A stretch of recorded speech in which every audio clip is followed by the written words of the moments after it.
ಒಂದೇ ದೇಶ ಒಂದೇ ತೆರಿಗೆ ಜಾರಿಗೆ ತಂದಿರುವಂತಹ ಪ್ರಧಾನಿ ನರೇಂದ್ರ ಮೋದಿ ಮಾಡಿದ್ದು ಸರಿನಾ ಅನ್ನೋ ಪ್ರಶ್ನೆ. ಇಂಥದ್ದೊಂದು ಪ್ರಶ್ನೆ ಈಗ ಮಹಿಳಾ ಸಮುದಾಯವೇ ಪ್ರಧಾನಿ ಮೋದಿ ಮುಂದೆ ಎತ್ತಿದ್ದಾರೆ.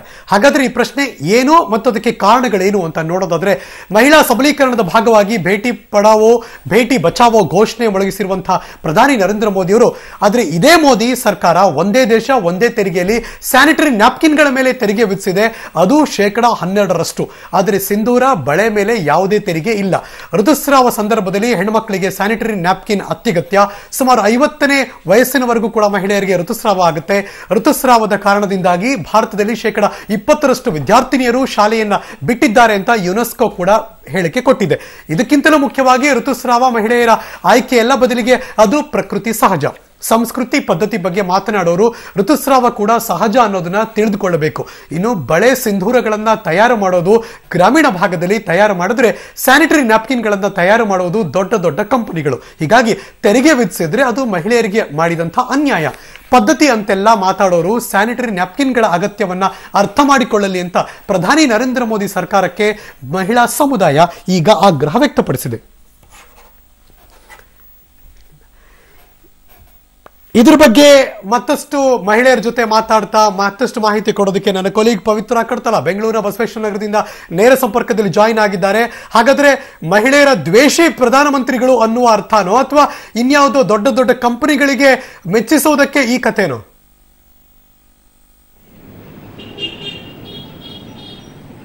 ಹರೀಶ್, ನಿಜಕ್ಕೂ ಕೂಡ ಈಗ ನ್ಯಾಪ್ಕಿನ್ ಪ್ಯಾಡ್ಗಳ ಸ್ಯಾನಿಟರಿ ಪ್ಯಾಡ್ಗಳ ಮೇಲೆ 12% GST ವ್ಯಾಪ್ತಿಗೆ ಬರೋದು ಸಾಕಷ್ಟು ಚರ್ಚೆಗೆ ಕಾರಣವಾಗಿದೆ, ಮಹಿಳೆಯರ ಆಕ್ರೋಶಕ್ಕೆ ಕಾರಣವಾಗಿದೆ.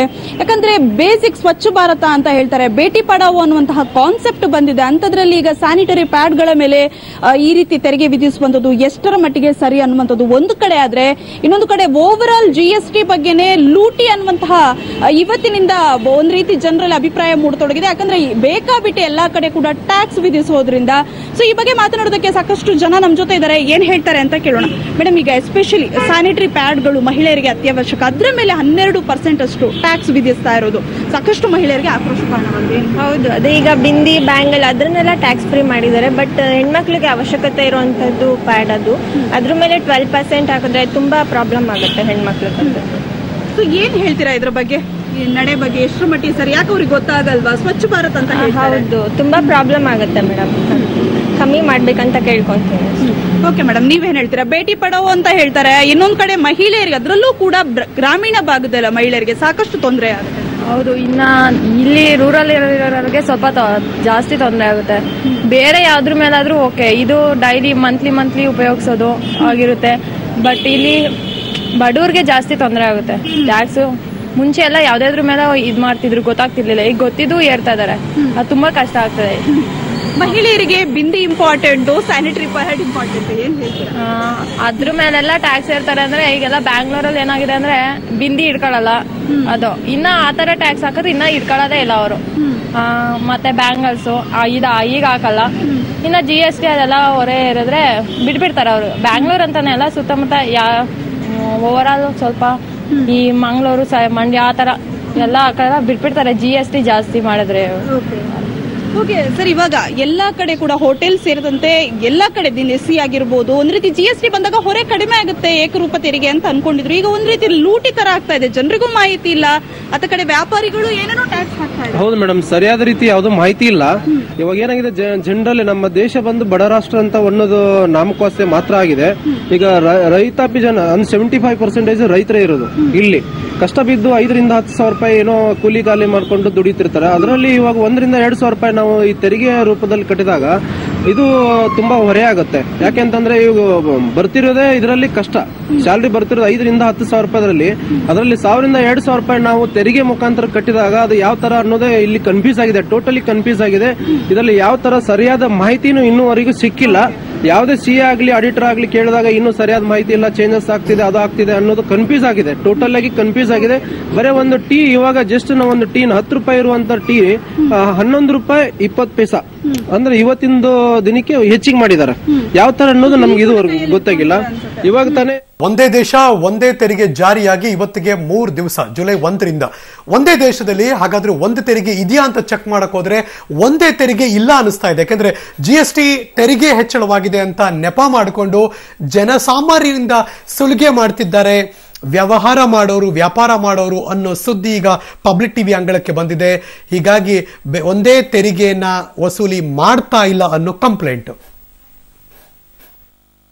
ಇದ್ರ ಬಗ್ಗೆ ಮತ್ತಷ್ಟು ಮಾಹಿತಿ ಮೈಸೂರಿಗೆ ಹೋಗ್ತಿದ್ದೀನಿ. ನನ್ನ ಕೊಲಿ KP ನಾಗರಾಜ್ ಈಗ ಲೈವ್ ಜಾಯಿನ್ ಆಗ್ತಿದ್ದಾರೆ. Good afternoon KP. ಒಂದೇ ರೇಟ್ ಇರಬೇಕು ಅಥವಾ ಒಂದೇ ಟ್ಯಾಕ್ಸ್ ಇರಬೇಕು, ಅದೇ ಉದ್ದೇಶ ಹಂಗೆ ನೋಡಕ್ ಹೋದ್ರೆ. ಬಟ್ ಏನು ಅದನ್ನ ಕಾರಣ ಇಟ್ಕೊಂಡು ಜನಸಾಮಾನ್ಯರಿಂದ ದುಡ್ಡು ವಸೂಲಿ ಮಾಡ್ತಿದ್ದಾರೆ ಅಂದ್ರೆ ಹೇಗದು? Very good afternoon Harish. ನಾನೀಗ ಮೈಸೂರಿನ ಪ್ರೆಸಿಡೆಂಟ್ ಹೋಟೆಲ್ ನಲ್ಲಿ ಇದ್ದೀನಿ. ಆದ್ರೆ ನೀವು ಅಂದ್ರೆ ಇಲ್ಲಿ ಸಿಗ್ತಾ ಇರುವಂತಹ ಮಾಹಿತಿಗಳ ಪ್ರಕಾರವಾಗಿ, ನನ್ನ ಕೈಲಿರುವಂತಹ ಬಿಲ್ಗಳ ಪ್ರಕಾರವಾಗಿ ಹರೀಶ್, GST ಗಿಂತ ಮುಂಚಿತವಾಗಿ ಪ್ರೆಸಿಡೆಂಟ್ ಹೋಟೆಲ್ ಅಂದ್ರೆ ಇದು 3 ಸ್ಟಾರ್ ಹೋಟೆಲ್, ಈ ಹೋಟೆಲ್ ನಲ್ಲಿ ಒಂದು ಒಟ್ಟು ಇಬ್ಬರಿಗೆ 699 ರೂಪಾಯಿ ಆಗ್ತಾ ಇತ್ತು. ಆದ್ರೆ ಈಗ ಅದು 686 ರೂಪಾಯಿಗೆ ಇಳಿದಿರುವಂತಹದ್ದು. ಅಂದ್ರೆ ಎಲ್ಲೋ ಒಂದು ಕಡೆಯಲ್ಲಿ ಕೆಲವೊಬ್ರು ಮಾತ್ರ ಈ ರೀತಿಯಾದಂತಹ GST ನೆಪದಲ್ಲಿ ಈ ರೀತಿಯಾಗಿ ಬಿಲ್ಗಳನ್ನ ಜಾಸ್ತಿ ಮಾಡಿರ್ಬೋದು. ಈಗ ಹೋಟೆಲ್ನ ಮಾಲೀಕರು ಜೊತೆಗೆ ರಾಜ್ಯ ಹೋಟೆಲ್ನ ಒಕ್ಕೂಟದ ಅಧ್ಯಕ್ಷರಾಗಿರುವಂತಹ ರಾಜ್ಯಾಧ್ಯಕ್ಷರಾಗಿರುವಂತಹ ರಾಜೇಂದ್ರ ಅವರು ಕೂಡ ಇದ್ದಾರೆ. ಅವ್ರ ಜೊತೆಲಿ ಮೈಸೂರಿನ ಪರಿಸ್ಥಿತಿಗಳು ಹೇಗಿದೆ ಅನ್ನುವಂಥದ್ದನ್ನ ಕೇಳ್ತೀನಿ. ಸರ್, ಈಗ ಹೋಟೆಲ್ ಅವ್ರ ಮೇಲೆ ಒಂದು ನೇರವಾದಂತಹ ಒಂದು ಆಪಾದನೆ ಇದೆ. GST ಹೆಸರಿನಲ್ಲಿ ನೀವು ಹಣವನ್ನು ವಸೂಲಿ ಮಾಡ್ತಾ ಇದ್ದೀರಿ ಹೆಚ್ಚುವರಿಯಾಗಿ. ಮೈಸೂರಿನ ಪರಿಸ್ಥಿತಿ ಹೇಗಿದೆ? ಇಲ್ಲ, ಇದು ಖಂಡಿತವಾಗ್ಲೂ ತಪ್ಪು ಮಾಹಿತಿ.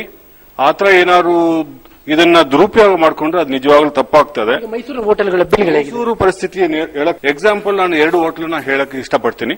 ಒಂದು, ಮಹೇಶ್ ಪ್ರಸಾದ್ ಹೋಟ್ಲಲ್ಲಿ ಮುಂಚೆ ಕಾಫಿ ರೇಟು 16 ರೂಪಾಯಿ ಇತ್ತು. ಅದು 12% GST ಬಂದ ಮೇಲೆ 17 ರೂಪಾಯಿ 92 ಪೈಸೆ ಆಗಬೇಕಾಗಿತ್ತು. ಆದ್ರೆ ಪೈಸಾ ರೌಂಡ್ ಆಫ್ ಮಾಡಕ್ಕೋಸ್ಕರ 18 ರೂಪಾಯಿ ಕಾಫಿ ಚಾರ್ಜ್ ಮಾಡ್ತಾ ಇದ್ದಾರೆ. ಅದೇ ತರ ಮಸಾಲೆ ದೋಸೆ 45 ರೂಪಾಯಿ ಇತ್ತು ಮುಂಚೆ. GST ಬಂದ ಮೇಲೆ ಅದು 50 ರೂಪಾಯಿ 40 ಪೈಸೆ ಆಗಬೇಕಾಗಿತ್ತು. ಆದ್ರೆ 40 ಪೈಸಾ ಬಿಟ್ಟು 50 ರೂಪಾಯಿ ಚಾರ್ಜ್ ಮಾಡ್ತಾರೆ. ಅಂದ್ರೆ 10 ಪೈಸಾ ಜಾಸ್ತಿ ಆಗಿರ್ಬೋದು, ಇಲ್ಲ 10 ಪೈಸಾ ಕಡಿಮೆ ಆಗಿರೋದು. ಪೈಸಾ ಲೆಕ್ಕದಲ್ಲಿ ಡಿಫರೆನ್ಸ್ ಆಗಿದ್ದ ಬಿಟ್ರೆ, ರೌಂಡ್ ಆಫ್ ಮಾಡಕ್ಕೋಸ್ಕರ ಬಿಟ್ರೆ, ಇದು ಯಾವುದೇ ರೀತಿಯಲ್ಲೂ ಜಾಸ್ತಿ ಆಗಿಲ್ಲ. ಇನ್ನೊಂದು ಎಕ್ಸಾಂಪಲ್ ಕೊಡ್ಲಿಕ್ಕೆ ಕೂಡ ಇಷ್ಟಪಡ್ತೀನಿ. ಗ್ರೀನ್ ಲೀಫ್ ಹೋಟ್ಲಲ್ಲಿ ಮುಂಚೆ ಕಾಫಿ 20 ರೂಪಾಯಿ ಇತ್ತು. ಅದು 12% GST ಸೇರಿಸಿಕೊಂಡು 22 ರೂಪಾಯಿ 40 ಪೈಸೆ ಆಗ್ತಾ ಇತ್ತು. ಆದ್ರೆ ಅವರು 22 ರೂಪಾಯಿ ಮಾಡ್ತಾರೆ, ಅಂದ್ರೆ 40 ಪೈಸೆ ಕಡಿಮೆ ಮಾಡ್ತಾ ಇದ್ದಾರೆ. ದೋಸೆ 52 ರೂಪಾಯಿ ಮುಂಚೆ ಇತ್ತು, 12 ರೂಪಾಯಿ GST ಸೇರ್ಕೊಂಡಾಗ 61 ರೂಪಾಯಿ 60 ಪೈಸೆ ಆಗ್ತಾ ಇದೆ. ಬಟ್ ಅದನ್ನ ರೌಂಡ್ ಆಫ್ ಹೋದ್ರೆ 62 ರೂಪಾಯಿ ಮಾಡ್ತಾ ಇದ್ದಾರೆ. ಈ ನಿಟ್ಟಿನಲ್ಲಿ 10 ಪೈಸಾ ಜಾಸ್ತಿ ಮತ್ತೆ 10 ಪೈಸಾ ಕಡಿಮೆ ಪೈಸಾ ಲೆಕ್ಕದಲ್ಲಿ ಡಿಫರೆನ್ಸ್ ಇದೆ ಬಿಟ್ರೆ, ಅಬ್ನಾರ್ಮಲ್ ಆಗಿ ಚಾರ್ಜ್ ಮಾಡೋ ಒಂದು ಪರಿಸ್ಥಿತಿ ಮೈಸೂರಲ್ಲಿ ಎಲ್ಲೂ ಕೂಡ ಕಾಣಿಸ್ತಾ ಇಲ್ಲ. ಕೆಲವು ಹೋಟ್ಲಲ್ಲಿ ಇನ್ನೂ GST ಇಂಪ್ಲಿಮೆಂಟೇ ಮಾಡಿಲ್ಲ, ಹಳೆ ರೇಟಲ್ಲೇ ಚಾರ್ಜ್ ಮಾಡ್ತಾ ಇದ್ದಾರೆ. ಆ ನಿಟ್ಟಿನಲ್ಲಿ ಇದೆ.